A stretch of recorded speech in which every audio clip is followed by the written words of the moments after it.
ఏదైతే ఉన్నదో బిల్డింగ్ మధ్యలో ఉంటే మనకి చుట్టూరు కూడా స్పేస్ అనేది ఉంటుంది.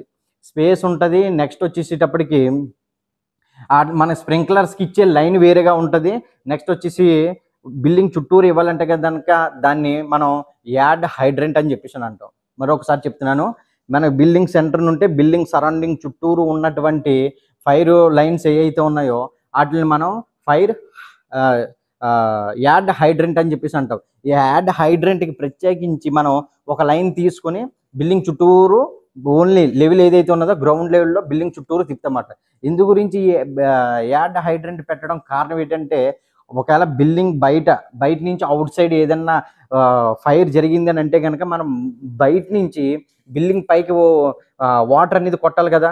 అక్కడ ఉన్నటువంటి ప్రమాదాన్ని గుర్తించి బయట నుంచి కొట్టాలంటే కనుక మరి మనం లోపలే ఓన్లీ బిల్డింగ్ లోపలికే పంపించి లైన్స్ అన్ని కనెక్ట్ చేసామనుకో బిల్డింగ్ చుట్టూరు కావాలి కదా.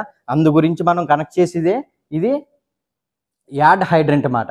నెక్స్ట్ రెండో లైన్ ఏదైతే ఉన్నదో మనకి ఇంకొక లైన్ వచ్చేసేటప్పటికి అది ఓన్లీ మనం